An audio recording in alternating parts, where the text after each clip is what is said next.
Hello friends, welcome to Chorus Coding. In this tutorial, we are going to see to find the sum of the n natural numbers.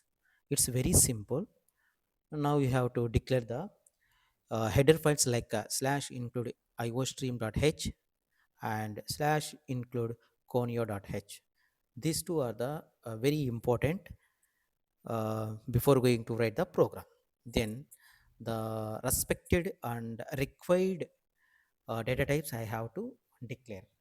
So before that I have to write a main. Here I have to take the main function.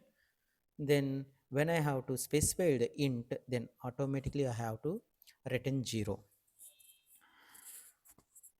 Then here I have to declare the data types like int sum equal to 0 and comma I comma n. So these three variables machine should, so I guess, and in which in coming this program I am going to use three variables, so that I have to declare.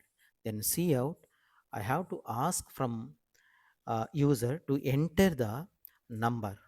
So for that I have to use cout. Cout is a function which is for asking the getting the values from the user. Then cin is the function which is read and read the variable.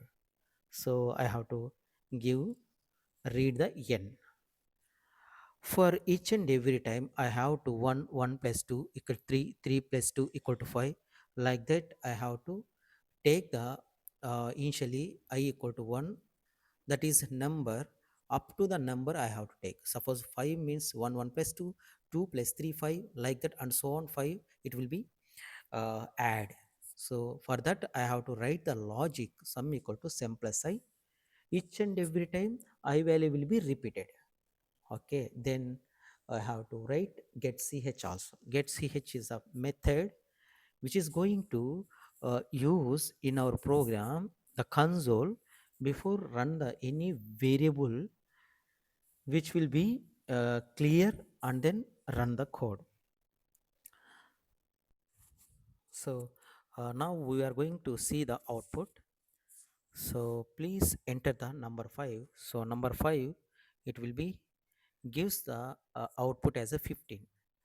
Now again you have to enter the 2. So 1 plus 2, 3. So in this way we will find the sum of the n natural numbers. Please subscribe my channel.